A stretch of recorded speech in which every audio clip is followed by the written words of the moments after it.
إن الحمد لله نحمده ونستعينه ونستغفره ونعوذ بالله من شرور أنفسنا وسيئات أعمالنا من يهده الله فلا مضل له ومن يضلل فلا هادي له أشهد أن لا إله إلا الله وأشهد أن محمدا عبده ورسوله الذي بعثه ربه تبارك وتعالى حكمة وطريقا وسننا وجاهد في الله حق جهاده حتى أتاه اليقين.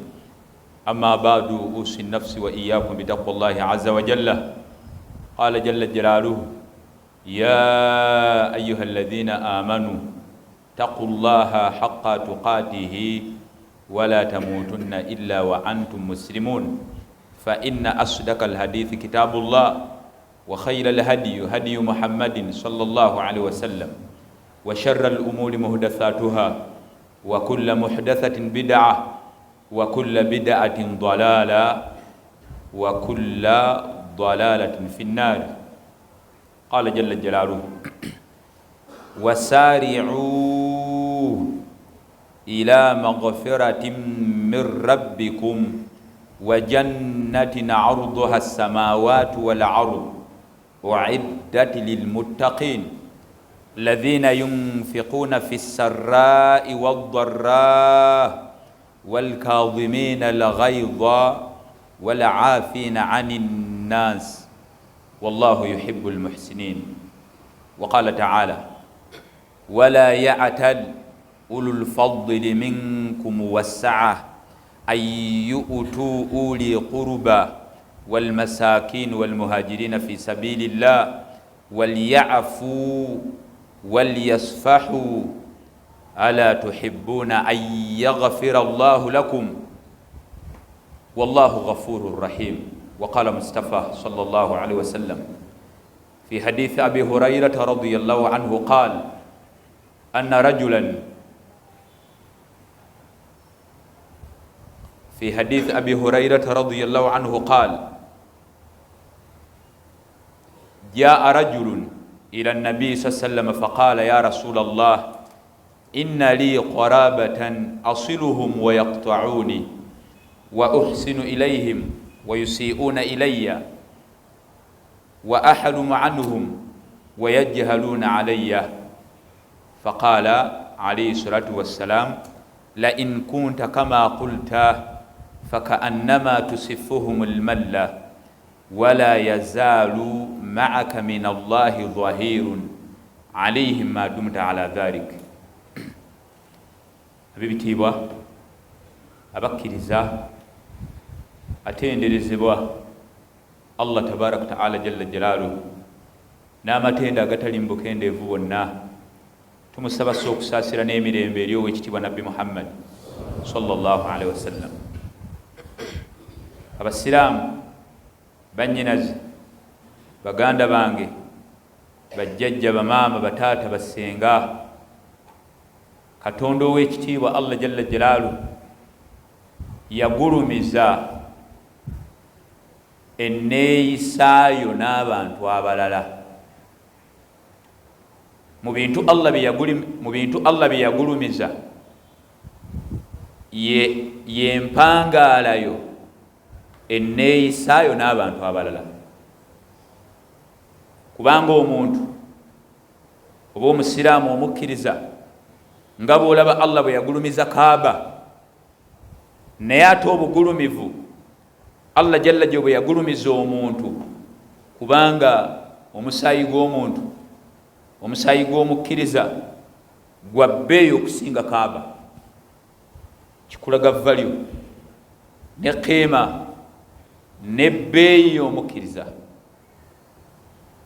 Abaddu ba Allah jalla jalaaluhu, enneeyisa yaffe n'abantu abalala nkulu, umuman abantu bonna, ng'omuntu ali ku toopu be bakadde baffe, taata ne maama, abaddako be bantu ba famire zaffe. Abantu bangi bafunye ebizibu mu nsi muno ne bawangaala mu bulamu obw'okubonaabona. Wano buli muntu yenna yenna ne bagamba gundi we wa bisiraani. era ng'ekigambo wekiwulira okusiraana, ebimu ku bireetera omuntu okusiraana mu nsi muno,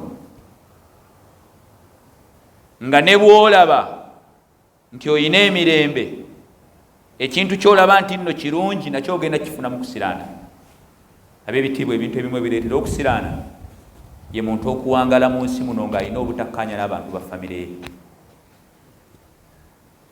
Oyinza okugamba nti nno, oyinza okwebuuza n'ogamba nga tokolagana nabo ate nga ssente ozirina, essaawa yonna, akaseera akatali kaawala, gw'olaba ng'eyeeyagala naye ogenda kukaaba, nga bw'olaba omuntu omubbi, omuntu abba ebintu by'abantu ne yeeyagala, naye bukeera enkya Allah n'amuvaamu, ne bamukwata ne bamwokya ebipiira, yeerabira essanyu lyawangadde nga bba ebintu by'abantu. Okusiraana mu nsi muno, omuntu okuba ow'ebisiraani, omuntu okwangala mu nsi muno ng'agenda kuba wa bisiraani, abange ekireeta okusiraana mu nsi muno kwe kuwangaala nga wayawukana n'abantu ba famire. Kakati ate Allah okugoba mu kusaasira kwe, Allah okukolimira ate kinene okusinga ebisiraani. Okubeera nga Allah jalla jalaalu teri kinene, teri kizibu, okeera enkya Allah nakkolimira. Olunaku lumu Nabbi Muhammad alayhi salatu wassalamu baali batambula, ensolo eyali etambuza omukyala neyeekyanga ekyali ekyebagalwa kye, bwe kyekyanga kiina bye kyakola, hadithi mu Riyadu Salihina mweri. Omukyala n'akolimira ekisolo ekyo, bwe yamala okukikolimira Nabbi Muhammad sallama n'agamba omukyala, ensolo giveeko egende, tetusobola kutambula na kintu kikolimire. Era omukyala n'ava ku nsolo, naye omusajja omunyonyome n'agamba ensolo eyo yabundabunda n'egenda eyo, ng'abantu we bagiraba buli omu agyewala, kubanga aliko ekikolimo kya Allah. Yaliko kikolimo kya muntu, ate kiri kiki ekikolimo kya Allah. Owekitiibwa Abdullahi ibn Abbas radiyallahu anhuma yatulaamira ng'alaamira omuyizi we Sa'id ibn Jubair, ffenna ng'atulaamira, n'agamba la tusahibu qati rahim. Omuntu yenna bwe mubanga muwangaala n'omuntu ng'olaba yayawukana n'abantu ba famire, tumufuulanga mukwano gwo. Era bw'obadde okolagana naye, Ibn Hajar Asqalani nga bwe yagamba, bw'obadde okolagana naye muveeko, kubanga owangala n'omuntu ow'ebisiraani. Lwaki? N'agamba kubanga omuntu eyava ku bantu ba famire, omuntu eyawukana n'abantu ba famire, maluunatu, yamusanga nga wajadtu maluunatu fi kitaabillahi thalathatu mawadhi, aya zajja ssatu nga Allah tabaraka ta'ala yakolimira, yateeka ebisiraani, okukolima kinene okusinga ebisiraani, yagoba mu kusaasira eri omuntu yava ku bantu ba famire. Ayes Allah yagamba mu Qur'ani, alladhina yanquduna ahada Allahi min ba'di mithaqihi wa yaqta'una ma amara Allahu bihi an yusal wa yufsiduna fil ard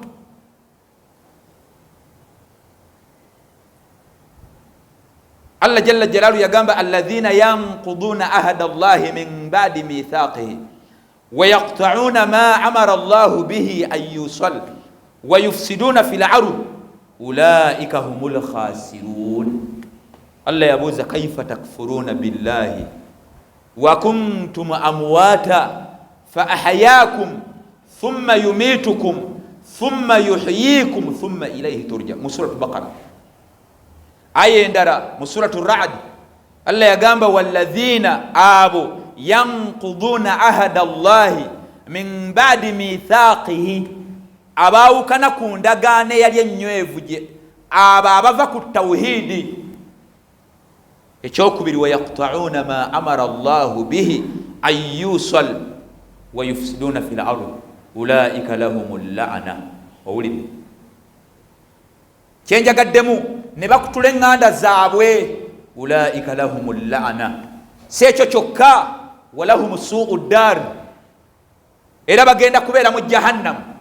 Aya eyokusatu mu suratu Muhammad Allah yagamba fahal asaitum in tawallaytum an tufsidu fil ard wa tuqatti'u arhamakum. Ne bakutula enganda zaabwe nga tebakyaddeyo mu famire zaabwe. Buli mukolo ogubeera mu famire tagenda tabeerawo,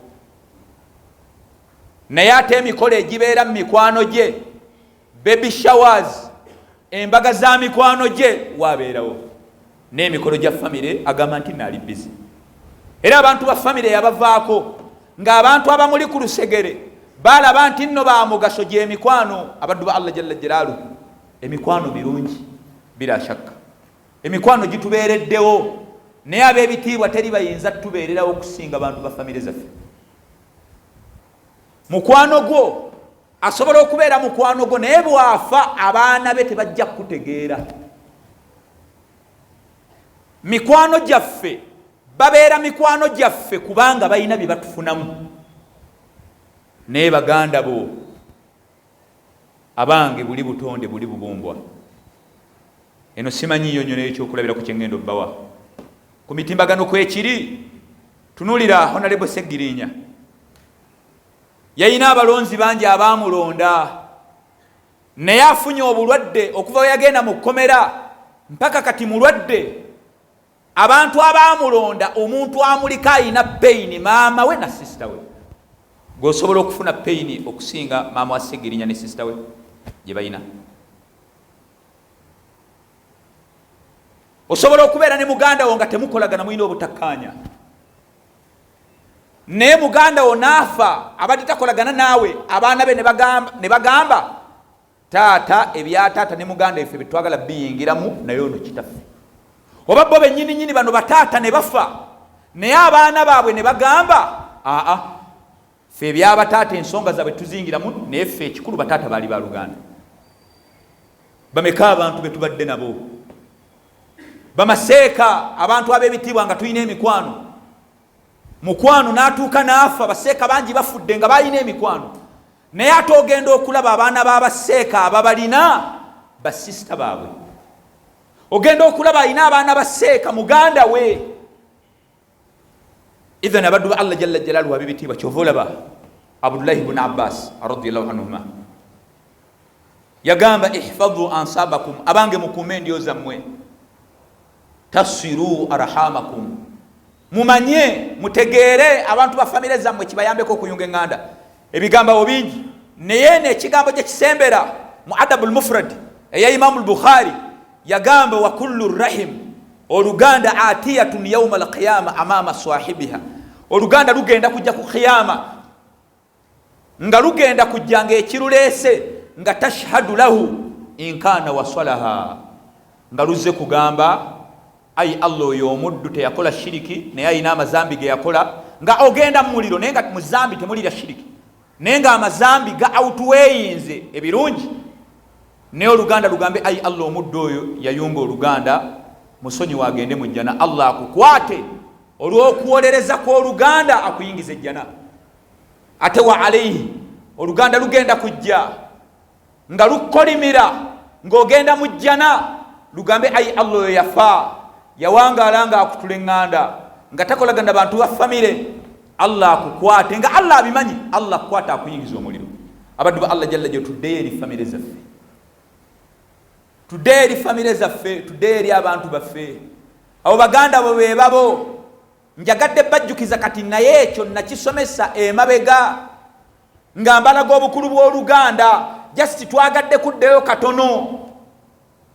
Obuyimiriddeko emirimu gy'abantu, abantu bagenda e Makka mu hijja, naye omuntu ng'agenda e Makka mu hijja ng'alina obutakkanya n'abantu ba famire, hijja ye Allah tagikkiriza. Okusiiba kwo kwa Ramadhaanu Allah takukkiriza, esswalaaze Allah tazikiriza. Olw'ekigambo kya Nabbi Muhammad sallallahu alaihi wasallam, ye Allah abikkiriza atya ng'oli mu kukolimirwako. Omuntu omukolimire Allah akkiriza byakola, omuntu nga mukolimire Allah akkiriza byakola. Buli woyawukana ku bantu ba famire, Allah naye ajjawo sila wakati we naawe. Waliwo hadithi empanvu eri mu Bukhari, Allah bwe yamala okutonda ebitonde, inna Allaha khalaqa la khalaq hatta idha faraga minhum, oluganda lwayimira qamati rahim, ne lugamba Allah ay Allah hadha muqamu al-aid bika min al-qati'a, ai Allah nkusaba bwe tunagenda kunsaba abantu balime kutula nganda ne Allah yalubuza amata rudwaina ana asila man wasalak wa aqta'a man qata'ak olugamba qala bala Allah nagamba fadhalika lak buli wova ku bantu benganda nova ku bantu ba family Allah nayajja wenkolaganayo wakati wo naye hadithi ni mu Bukhari gwe kasitova ku bantu ba family kimale byosala la tabikiriza hadithi ni mu Bukhari hadithi endala hadithi al-Qudus endala Nabi Allah jalla jalalu Nabi salama yagamba Allah yagamba ana ar-Rahman Allah yagamba ya Rahman nagamba wa khalaqtu ar-rahima Allah yatondo oluganda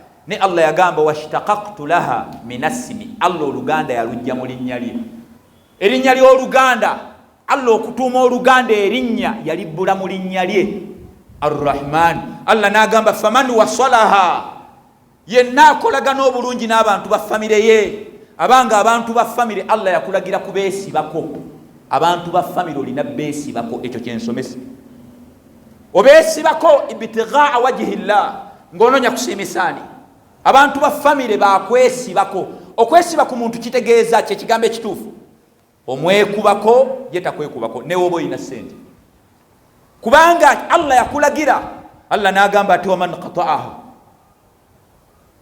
faqad qata'ahu Allah chovola ba hadithi naliri mu Bukhari ni Muslim ya Aisha radhiyallahu anha yagamba ar-rahim mu'allaqatun bil arsh taqul man wasalani wasalahu Allah wa man qata'ani qata'ahu Allah wajtiba nabi Muhammad sallallahu yagamba hadithi endala yagamba hadithi Abu Huraira nagamba innal a'mala wa inna a'mala bani adam tu'radu ala Allah azza wa jalla ashiyat al-khamis laylat jum'ati emirimu jaffe janjulu eri Allah olunaku olwokuna ekiro ekiteekyeso olwokutaano emirimu gyonna janjulu egya wiiki ne Nabbi sallallahu yagamba fala yaqbalu amala qati'ir rahim emirimu gy'omuntu nga alina obutakanya n'abantu ba family emirimu gy'omuntu atayamba abantu ba family emirimu gy'omuntu eyabavaako abantu ba family Allah tajikkiriza njagadde bajjukiza abanga abantu ebigambo ebyo babiwulira ne bagamba tayibu seeka tuwulidde neseeka abantu benganda batukosa kyenkomyewo leero bagamba seeka tugezezzaako naye batukosa ate nga ge mazima abenganda tubaleeta mu bizinensi ate nayagala okukusaanyaawo n'omuleeta ku mulimu n'oyogerayo ate nayagala okuyita eri ebbali ate gwe bagobe abantu benganda bawangaala nga baagala tuloga basenga ffe bangi bakitaffe baafa abange basenga mubeere abantu abayunga abaana b'abaganda bammwe bakitaffe bangi baafa ne tusigala nga tuli bamulekwa naye basenga bawangadde nga ate bakoze omulimu omunene ogusosola abaana b'abaganda baabwe abange nammwe abasajja bannyinammwe bangi baafa ne baleka abaana abange temubategedde enkovu nnyingi abantu ze balina naye nga zaabatuusibwako bataata baabwe abato zaabatuusibwako basengaabwe era abantu bagamba seeka tuwulidde tugezezzaako abantu b'eŋŋanda okuwangaala nabo obulungi naye batukosa tukole tutya ansa yinu abange ansa yinu ansa sigwa yino gyewa eyakulagira Allah agenda kukugamba Allah tabaraka taala yagamba mu Qur'an mu Surat Al-Imran yagamba wasari'u ila maghfiratin min rabbikum wa jannatin 'arduha as-samawati wal 'ardu u'iddat lil muttaqin Allah yogera abantu abagenda okuyingira ejjana bayina ebitendo biri bitaano n'ekitendo ekisooka Allah yagamba alladhina yunfiquna fi sarra'i wad-dharra si kyenjagadde wal kadhimina al-ghayza si kyenjagadde Allah yogera ekitendo ekyokusatu wal 'afina 'anin nas abanga abantu ba family zammwe mubasonyiwe mbasonyiwe tutambule bwe kibanga osobola okuddingana ne mukwano gw'alina byakoze ne babatuuza ne muddamu ne mutambula lwaki tosobola kukola isiraha wakati wo ne muganda wo bakyala baffe batukola ebintu bimeka ebinene ne batuuka n'osanga omukyala ng'asibye ebintu byonna n'abitwala naye bagamba nti nno omuzaddemu abaana nodda n'ogamba nojjukira good moments ze mwalina ne mukyalawo ate butya guno omusaayi era Allah yagamba wallahu yuhibbul muhsinin abange musonyiwa abantu ba family ekyokubiri Abubakar Siddiq radiyallahu anhu teri atamanyi buzito bwa Abubakar. Oyinza okulowooza nti nno okoze emirimu mingi, ogenze Makka emirundi mingi, ozimbye emizikiti, osaala nnyo, osiiba nnyo, ng'olaba oli wa imaani, ng'olaba by'okoze famire ne bw'ogivaako. Wulira Abubakar imaani y'abantu bonna ab'omu umma eno n'ogigatta teyinza kwenkana ya Abubakar. Emiryango gy'ejjana gyonna gigenda kuyita linnya lya Abubakar, gigambe Abubakar yingira mu nze. Abubakar bye yakola, owekitiibwa Nabbi Muhammad sallama yagamba mu Ghazwatul Khaybar ng'emaze okuggwa, basaba bonna baagaggawala, n'agamba bonna asobola obbasasula, naye Abubakar Allah yagenda omusasula ku ebyo byakola. Naye Abubakar nga bali e Madiina, alina omwana wa maama w'omuto gwe yagula n'amujja mu buddu, n'amuyamba, amukozesa, amusasula. Bwe bawaayiriza muwala wa Abubakar Aisha nti ayenze, abayaaya abannanfuusi, eyaleeta ebigambo ebyo maka ga Abubakar yali Mistaha.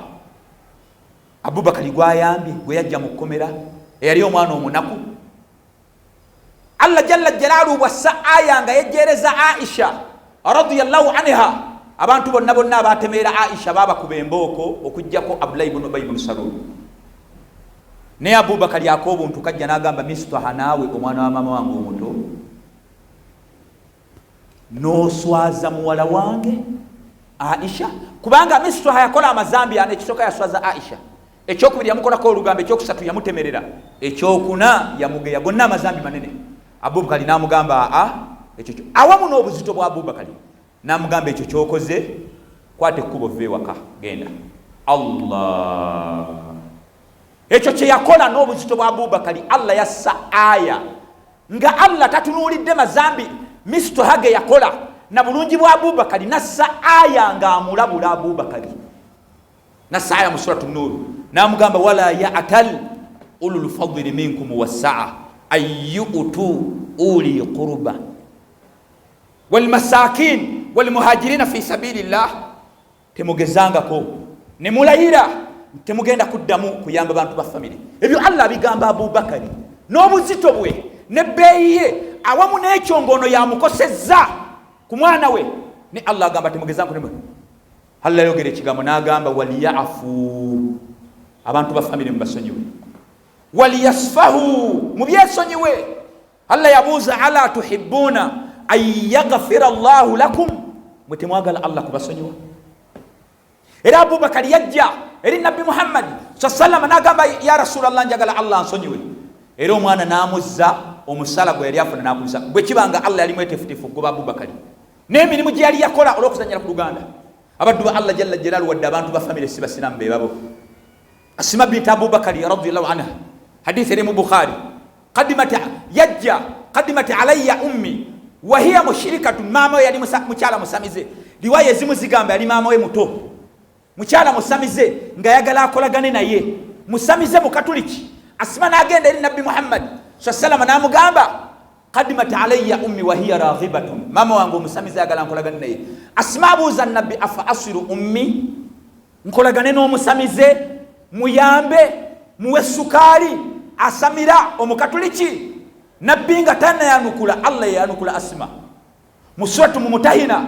Allah nassa aya nga yanukula Asma n'abasigadde. Allah n'agamba la yanhakumullahu anil ladhina lam yuqatilukum fid din wa lam yukhrijukum min diyarikum an tabarruhum, mubayise bulungi, an tabarruhum wa tuqsitu ilayhim inna Allaha yuhibbul muhsinin, inna Allaha yuhibbul muqsitin. Abaddu ba Allah jalla jalaaluhu abebitibwa tunira Yusuf, nabbi wa Allah Yusuf, taata waabwe Yakubu yabazaala abaana, nga waliwo abaana abakulu ab'omu maama omukulu, ne wabaawo n'abaana Yusufu ne Buniyamini, be baana abaali abaggalanda.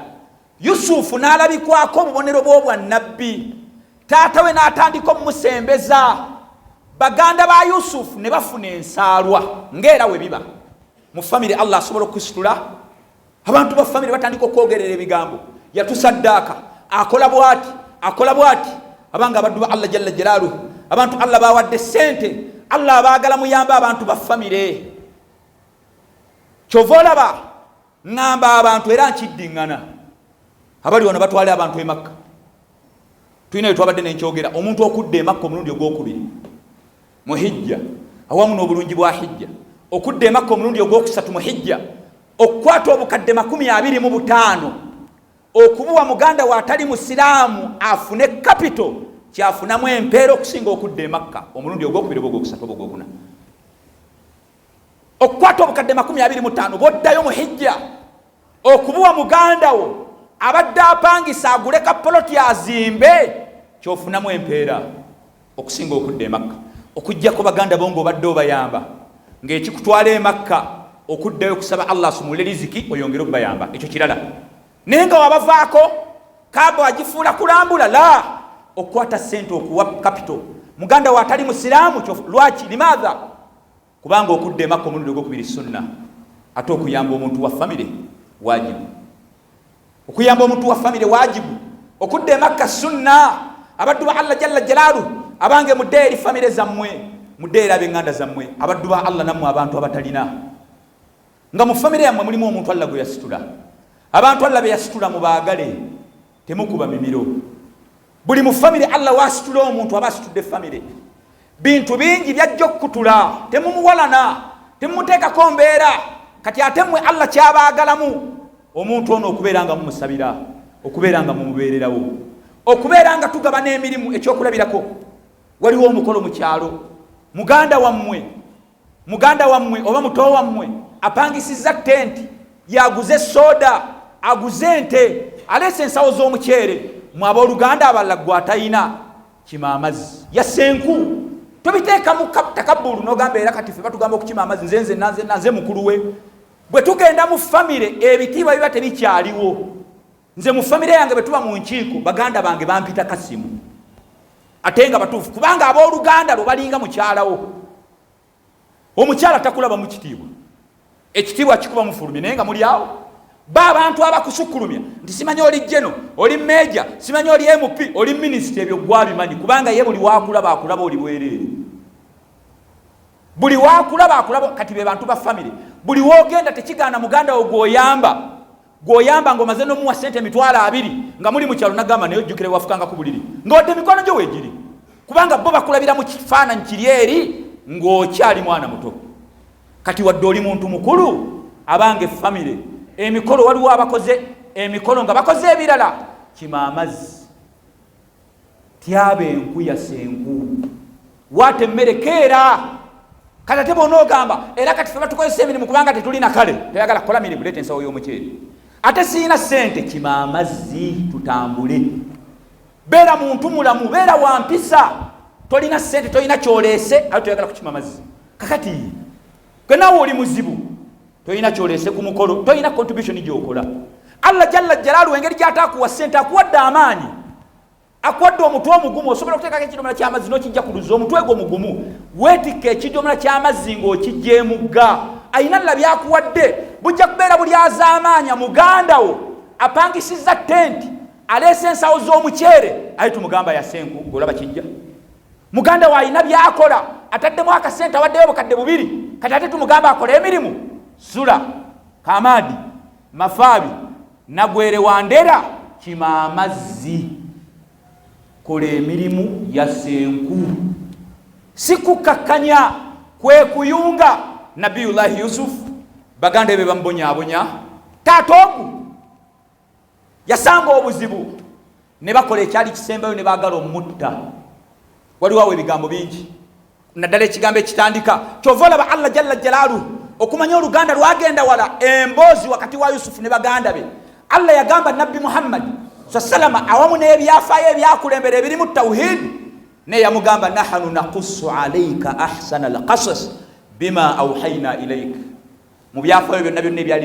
ebyali bibaddewo byennakunyumiriza ebya tawhid n'ekyafaayo kya Yusufu wakati we ne baganda be mulimu ebyokulabirako kyabbeeyi yigagwe Muhammad n'abagoberezi bo ensonga ezaali wakati wa Yusufu ne baganda be baganda ba Yusufu bamusuula mu luzzi bamukola byonna ne bajja ne balimba kitaabwe nti nno wajaa'u ala qamisihi bidamin kadhib qala bal سولت لكم أنفسكم أمرا فصبر جميل والله المستعان على ما تصفون وجاءت سيارة فأرسلوا والدهم فعدل دلوا قال يا بشرى هذا غلام بباmusula mu luzzi okumanya abafamili basobola okubeera ababi. Omwana omuto myaka 5 bamukasuka mu kinnya kya fuuti ezisukka 10 naye nga taata y'omu. Bwe bamukasuka mu kinnya ate ne beekweka mu nsiko balinde nga bakakasizza nti naafudde. Abo musaayo abaali abatambuza abaali bayitawo bwe batuma omusajja omu agenda akima amazzi agenda baleetera amazzi. Bwe yateekayo ekigoma akaana Allah n'akateeka ku kigoma kino yono yalowooza akima amazzi agenda okulaba nga kaana kato omwana omulungi katatewe balabanga waliwo amugjeeyo omwana. Abaali mu nsiko ne bajja ne bagamba oyo muddu waffe atuguddeko mu mazzi naye nga taata omu. Abamanyi bagamba oyinza okwebuuza lwaki Yusufu teyagamba n'agamba balimba abaganda bange. Yusufu teyogera Allah kubanga abakwogera bandibadde bajja mutta. Kiringa mubbi kujja mu makago n'omugamba gwe nkumanyi Allah. Yusufu teyogera era kye baakola ekinene. Allah agamba washarawuhu bithamani bakhsin ma'duda ne wakanu fihi min azahidin. Bali abantu abamukooye ne bamukasuka mu buddu ne bamutunda. Yusufu alayhi salatu wassalamu yafuna ebizibu bingi, yabonaabona n'asibwa naye nga abamutuusa ku mbeera eyo baali baganda be. Ne Allah jalla jalaaluhu nga waabeererawo abantu bwakeera enkya Allah n'aleeta enjala mu nsi yonna ng'emmere eri wantu wamu Misiri naye nga minisita wa finance akulira emmere yali Yusufu. Abantu nga bajja okunona emmere. Nabiyullahi Yusufu yali alawo olunaku mu nnaku kubanga waayita ennaku 10 waayita emyaka 4 baganda ba Yusufu okuddamu okulaba muganda waabwe baali tebakyamujjukira. Senga omwana omuleka nga wa 6 years noddamu omulaba after 40 years oba tokyamujjukira. Baganda ba Yusufu abaali awo olunaku mu nnaku nga mubazze okukima emmere mulimu baganda be abaali baagala omutta. Olwasooka yabawa emmere nga tabajjeeko na ssente kubanga ssente yazibaddiza naye nga baali baagala omutta baamutuusa ku bizibu bingi. Kaakati n'ayagala okukola akakodyo kubanga Yusufu yalina muganda we gwe bagatta maama n'abagamba bwe mba mwinayo omuntu omulala mumuleete tubongere emmere. Kati bano abaana ne baddeyo ne bakonvinsinga kitaabwe ne bagamba naye batugambye tumutwale. Taata n'abagamba naye mwagala mumutte nga bwe mwatta Yusufu. Omwana omukulu n'agamba taata tujja mukuuma, taata tuyambe bagende batuwe emmere okumanya ono kabaka mulungi, laba ne ssente zitututteeko. Buniyamini bwe yajja muganda wa Yusufu bwe baali babagabira emmere n'agamba bano abagaba emmere ekipima ne bakiteeka mu mugugu gwa muganda wa Yusufu bwe bagatta maama. Kati omulangiza naye agamba banne mubbi ekipima emmere. Bo ne bagamba bannaye nedda tetunabba ku kipima mmere. Ne babagamba senga tukisanga mu migugu gyammwe tukola tutya. Olw'okuba baali bakakasa nti tebabbye ne bagamba wonna omugugu gw'omuntu gw'okisanga mutumukuwaddenga muddu. Ne banoonya bagenda okigwako ne bakigwako mu mugugu gwa Buniyamini muganda wa Yusufu bagatta maama. Mukulu wabe n'agamba nze sigenda kuddayo eri taata kubanga twamugambye no naye bamusigaze naye njagala owulire nga Yusufu waali ng'ayina amagye gonna ne security. Yusufu wulira baganda be baayogera ekigambo baali bamanyi Yusufu yafa ne bagamba qaalu iyasriq faqad saraka akhun lahu min qabil. Bwe kibanga Buniyamini yabbye ndaba ne muganda Yusufu naye yali mubbi. La ilaha illallah. Batuuka n'okuwala n'amalaalo musembereno abagira inshallah taala muyingire musembere maaso muyingire wane musembere maaso muyingire tumaliriza mudde wali eri mu kidaala tutuleko bulungi bannaffe bajje abali abo bakama bange abali mu kakuba ka baraka tusaballa jalla jatuwemu bulungi ajitukwatire inshallah taala biidhnillah obwo busobozi Allah jalla jalaluhu obulina enkuba tujeetaaga ya baraka ne tukusaba biqudratika tukusaba Allah jalla jalaluhu kubanga bwe neetonnya automatically tulina kuyimiriza ne tukusaba Allah jalla jalaluhu ogikwate biqudratika inshallah taala. Message eno bino bitwogera Allah jalla jalaluhu byonjogeza bigambo byokusaba Allah jalla jalaluhu enkuba ogikwate biqudratika. Ne bamugamba ndaba ne Yusufu muganda we yali kabbira yali mubbi. Yusufu ayina amagye gonna asobola obbasalako era Allah jalla jalaluhu agamba fa asarraha Yusufu fi nafsihi wa lam yubdiha lahu. Yusufu nawuliranga afa ne yabaleka siwe njagadde olw'obudde njagadde kino. Taata lumu abatuddawo nga awulira abaana be bamuluma yayita abaana bano abakulu n'abagamba ya bani, abange baana bange, azibye amaaso mukadde, ya bani, abange baana bange, idhahabu fatahassasu min Yusufa wa akhi wala tayasu min rawhillah innahu la yayasu min rawhillah illa alqaumul kafirun. Abange mugende mubuulirize ku Yusufu ne mutowe nga mpulira ennaku enzita, mugende munoonye, bwe muddayo eyo munoonye. Ku luno badda nga bakomyewo okukima emmere ne bayingira eri kabaka. Allah agamba wano owulirizaawo, bo bamanyi ono kabaka mulala, Yusufu yabamanyi nti be baganda bange. Allah agamba falamma dakhalu alayhi qalu ya ayuha alaziz massana wa ahlana dhurru wa ji'na bibidaa muzijati fa'awfi lana alkayl wa tasaddaq alayna inna allaha yajzil mutasaddiqin. Bayingira ewali kabaka mu office ne bamugamba kabaka twafunye obuzibu mu famire, tulese obusente butono ne tujjulize ku bipimo. Kabaka otuwene otusaddakire kubanga Allah yagala nnyo abasaddasi basomesa nabbi. Naye ak'obuntu Yusufu kadda, ulira Yusufu yabaddamu. Yusufu yababuuza yabagamba qala hal alimtum ma fa'altum bi Yusufa wa akhi idh antum jahilun. Mujjukira kye mwakola muganda mmwe Yusufu ne muganda ye mu maama we mwali nga temumanyi, mujjukira.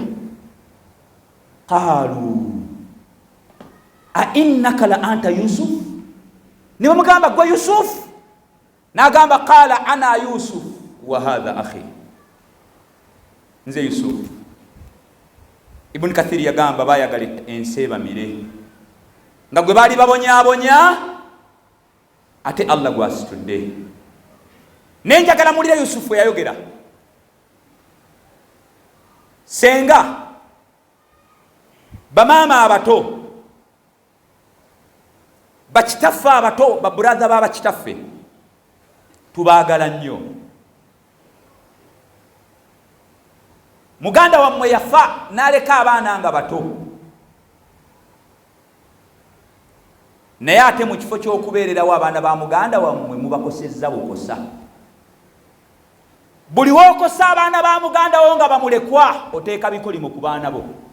Baana bangi, omwana akula ng'ali mu P3, kitaawe n'afa n'agenda ewa buradha we, buradha n'agamba oyo bamuleete ewaka.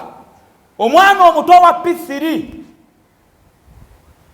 ng'awamu n'ekyono taata w'omuto alina abaana abakulu, naye ng'omwana akola emirimu nga yakola buli kintu. Mwana wa muganda wo yafa ate mulekwa. Abamu tebasoma, be basembayo okulya. Bwe kibanga ggwe osobola okubonyaabonya omwana wa mukulu w'omuto. Abakazi ne babakuba, kakazi katunewe kawaaba, toyina kyogera, kola emirimu.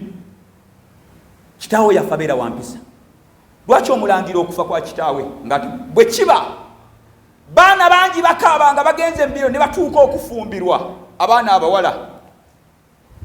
Omwana omuwala n'abeera ewaka ng'alaba empisa gye bamuyisaamu si nnungi, n'agamba kangende nfumbirwe. N'agamba ekibanga senga wange bwatyo bwankoze. Abo bangi abagenda mu bufumbo n'atuuka okudduka n'omulenzi, n'agamba kangende ewaka taata tanjagala. Bwe kibanga gwe toyagadde mwana wa muganda, wani ayinza omwagala? Bwe kibanga gwe toyagadde baana ba baganda bo, olowooza Allah jalla jalaaluhu bo baayagala kitaabu afe Allah alekewo gwe? Nene mubakyojjanya. Newulira Yusufu, Allah jalla jalaaluhu basanga Yusufu gwe baali baagala okutta nga ye kabaka, era ne bategeera nti yono Yusufu. Qaalu a innaka anta Yusuf, a innaka la anta Yusuf gwe Yusufu. Nabagamba qala ana Yusuf wa hadha akhi. Yabagamba qad manna Allahu alayna innahu man yattaqi wa yasbir. Buli woti Allah n'ogumikiriza inna Allah la yudhi'u ajra al-muhsinin. Nze Yusuf mwali mwagala kunzita ne Allah yambererawo bala jana ne bagamba qalu tallahi laqad atharaka Allahu alaina wa in kunna la khati'in. Ekituufu twasobya Yusuf tusonyiwe. Yusuf ebigambo byayogera Allah byayagala oyogere. Yusuf yabagamba qala la tathrib alaykum al-yawm yaghfiru Allahu lakum wa huwa arhamur rahimin. Temunejezebwa musonyiddwa basonyiwe naawe olina bingi byokoze Allah. Allah asobola okuyisiriza ku baganda abo abatali basiraamu n'okola eddiini n'okola daawa okusinga mikwano gyo. Tunulira Abu Talibi biyakolera Nabbi Muhammad sallallahu alaihi wasallam, omusajja yali omushiriku. Abu Talibi lumu abashiriku b'omu Makka baamugamba tuwe Muhammad oyo tumutte, tukwate omwana omulungi tumukuwe. N'abagamba nze mbawo omwana wa muganda wange mutte ate nkuza atali wange. Naye ayogerera omusajja mushiriku naye nga tabyogera nti nataasa ddiini wabula omusaayi. Tunulira Abbas nga mushiriku nga bagenda okusenguka okuva e Makka okugenda e Madiina. Nabbi Salama alina abasajja be yatuula nabo nga bavudde e Madiina ku lukiiko olwali lunyika obusiraamu. Ne Nabbi yali agenda okutuula nabo teyagenda na Abubakari na Umaru. Omanyi gwe yagenda naye? Yagenda na taata we muto Abbas nga mushiriku. Yamugamba taata jangu tugende. Allah yamugamba genda n'oyo atali musiraamu. Naye nga Abubakari weebali. Naye nga budde kiro abasajja tabamanyi. Abubakari weebali betefutefu okuyiwawo omusaayi mu Aqbatul Thalith. Ne Allah yamugamba genda n'oyo omushiriku. Era Abbas bw'atuuka mu basajja yogera ebigambo bino. N'abagamba ono yayagadde okujja ewammwe e Madiina neffe security ye Makka tubadde nayo. Naye ng'ayogera eby'omushiriku n'abagamba bwe mba temuli beeteefuteefu kuwaayo maali yammwe na bulamu bwammwe onaasigalewo muleke wano faminal ana mwogere. Naye ng'ayogera eby'omushiriku yayogera ebigambo by'obuzira naye nga tabyogera kutaasa ddiini wabula abyogera ono mwana wa muganda we. Era Nabbi salama Abu Talibi bw'afa yafuna obuzibu ne batandika omukuba. Hamza yali musajja akyali mushiriku asanga Abu Jahali akubye salawatullahi alaihi wasalamu.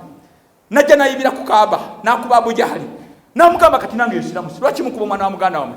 Tunulira protection nga abamuterawo obulamu basajja bashiriku naye nga bataasa mwana wa muganda waabwe kumbi bataasa ddiini. Abaddu ba Allah jalla jalaluhu Yusufu ekisembayo famire bwe zituule ekkololo bw'ayita abooluganda kubanga yagamba bano mugende muyite taata ne maama n'abooluganda bonna baba batudde nga Yusufu ayogera ennaku gye yayitamu. Yusufu yayogera ebigambo bino nga abooluganda bategese omwana waffe yali yabula nga bano baganda be bagamba banne Yusufu agenda tuswaza. Ne Yusufu yagamba waqad ahsana bi, nebaza Allah yalongoosa gye natandika okutotola ennaku. N'agamba Allah idh akharajani minasijini, nebaza Allah yanzija mu kkomera. Naye ng'okubonaabona kwa Yusufu kwatandikira mu kkomera. Bino byonna baganda be byonna bye baamukola yabisirikira, yabasonyiwa n'abyesonyiwa. N'agamba waqad ahsana bi idh akharajani minasijini wajaa bikum min albadawi min ba'di an nazagha ash-shaytanu bayni wa bayna ikhwati. Family zitukosa nebe baffe fenna tulina ebiwundu naye onookola ki? Allah bw'atyo bwe yagamba tolina kyakkola kubanga ate bw'onoomunyiigira togenda kufuna maanyi gamukolako ddaawa, togenda kufuna maanyi gamuteeka mu dduwa Allah musiramule. Bw'onoomunyiigira ng'omuntu ogenda kunakuwala ewaka ekijja ogenda kuvaawo. Tebalina ddiini bajja kuzimba essabo ate nga kitaawo ali wali. Muddeeyo kiruma n'ekyo Allah kyayagala. Bw'onoofunayo omu oba babiri oba abaana bakkojjaawo oba abaana ba muganda wo be basobola okukola eddiini abanga abantu ba famire tubasonyiwe tugumiikirize. Hadithi esembayo aqulu qawli hadha an astaghfirullah li wa lakum wa li sa'il muslimina min kulli dhanbin fastaghfiruhu innahu huwal ghafurur rahim wa huwal barrur rahim. Alhamdulillahi alladhi khalaqa kulla shay'in bi aradatihi faqaddarahu taqdira. Bwebanga ebyo ebigambo tebikumaze tobitegedde. Nabbi yannyonnyola salawatullahi alaihi wasalamu Abu Huraira agamba hadithi eri mu Bukhari. Abu Huraira yagamba omusajja ajje wali Nabi Muhammad sallallahu alaihi wasallam n'agamba nti ya Rasulullah inna li qarabatan, nina abooluganda lwange asiruhum mbayunga wa yaqta'uni, mbayunga bakutula, wa uhsinu ilayhim, nongoosa gye bali bawadde emirimu mbabeererawo, ne wa yusiuna ilayya, ate bo boonoona bwonoonyi bampa opposite, wa ahlumu anhum mbakwata mpola mbawe ekitiibwa, ne wa yajhaluna alayya bankwata bubi. Omusajja ono yajje wali nabbi nga ayagala nabbi amugambe kyokozeeko kimala baleke. Allah yawa nabbi obubaka, nabbi n'atwanukula fenna eyo embeera gye tulimu. Nabbi salama n'agamba omusajja fenna n'amugamba la in kunta kama qulta, bwe kibanga bwotyo bw'okola nga bo bakuddiza opposite, fakaannama tusifuhum almalla, bo basigaza omusango. Abange buli woyunga muganda we ye nga takuyunga asigaza omusango, gwe nofuna empeera. Nabbi n'ayogera ekigambo n'agamba wala yazaalu ma'aka min Allahi dhahirun alayhim ma dumta ala dhalik, sigala ng'obayunga, sigala ng'obayamba. Abange tewali kyakola tudde eri famire zaffe, be baffe bakojja, basenga, bakitaffe. Sigenda kwogera ku bakadde, ne kanjogere ku taata akantu aka. Abaana bangi tukuze mu polygamous families nga bakitaffe bawasa abakyala abalala, banyaffe bava mu bufumbo. Taata kati alina mugole atali abazaala nga te Allah mwe yasitula mmwe. Abange oyo yekitammwe, mumuyambe. Ebyaliwo wakati we ne maama wammwe mubiveeko, kubanga yakola omulimu omunene okwogereza nnyammwe. Si ekyo kyokka, abasajja bangi temumanyi bye bayitamu okulabirira bannyammwe nga bali mbuto. Temumanyi bakitammwe gye bajja ssente. Osanga omusajja nga atadde ebintu ku ggaali, naye nga buli kaseera gwe mulimu gwe, naye nga abonaabona lwa kintu eki. Baana, omukyala alina abaana, n'omusanga musajja wattu ng'ava ku bodaboda, abamu batuuse n'okuttibwa ekiro, naye nga agamba nina okusomesa abaana. Bwe kibanga byatagala maama obufumbo ne bumulema, ne mwali mukuze mwatuka ku myaka 5, yabonaabonako ng'omusajja. Temumanyi bye yayitamu, naawe okoze ku ssente oziraba. Temumanyi basajja bye bayitamu. Akatono ke yakola n'alabira nnyoko ng'ali lubuto, nga mukyali baana, ne kitammwe n'atuuka okubeera ng'alina ekkooti emu nga mulina ssente. Mukanyaga maama nno yagoba maama, ne batuuka musanga mu nnyumba nga ne panado tamulina, naye ng'alina abaana abalina ssente. Taata yamanyi, twamugamba maama mwakola ekirungi, alhamdulillah, mwebali kubalabye, ne mbazimbira amaka. Ne taata yatuuka n'agamba abaana kambaleke, abasabira ddwa ne mujja, naye nga taata muyitako muyite. Maama nabo batuule babagambe omusajja gye yajjanga ssente. Abasajja bayita mu bintu bingi wallahi, abasajja bayita mu bintu bingi wallahi, uqsim billah. Oluganda gye lutandikira, mubayunge, mubayambe bakitammwe. Ekituufu si be balera embuto, ne bayita mu bintu bingi bakitaffe. Nsaba Allah jalla jalaaluhu wansaasi nammwe abasaasire, atuwe, atuwanguyize, atwongere amaanyi, atuwe obulungi obuli mu bantu ba famire zaffe, atumma amaanyi agabalimu, atuwe obulungi obuli mu b'enganda zaffe, atumma amaanyi agali mu bantu ba famire. Taata tayagala bintu bingi okuweereza emitwalo 10 asiima. Abasajja bagumiikiriza nnyo, tebajja kwogera bingi, naye temumanyi bye bayitamu. Abasajja bangi batambuza ebigere ewaffe e Kampala, ng'abeera zana n'atuuka ezana n'ayingira munda, naye ng'atambula okuva ezana ssaawa 11 n'ayingira mu kibuga afuna nusu kakaaga, ate bakamwa badal magharibi.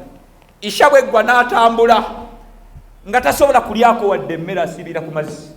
waliwo abasajja ab'obuvunanyizibwa n'agamba omukyala alina abaana weebali bakitammwe temumanyi bye bayitamu nga banoonya ssente lwakitaawo abonaabona ku nsi kuno nga wooli abange tudde eri famire zaffe tusonyiwe abantu ba famire zaffe taata tumusonyiwe inna allaha wa malaikatahu yusalluna ala nabi ya ayuha alladhina amanu sallu alayhi wa sallimu taslima allahumma salli ala muhammad wa ala ali muhammad kama sallaita ala ibrahim wa ala ali ibrahim innaka hamidun majid allahumma barik ala muhammad wa ala ali muhammad kama barakta ala ibrahim wa ala ali ibrahim innaka hamidun majid allahumma a'izz al-islam wal muslimin allahumma a'izz al-islam wal muslimin wa adhill ash-shirka wal mushrikin wa adhill ash-shirka wal mushrikin allahumma innaka afuwun tuhibbul afwa fa'fu 'anna allahumma innaka afuwun tuhibbul afwa fa'fu 'anna allahumma innaka afuwun tuhibbul afwa fa'fu 'anna la ilaha illa anta subhanaka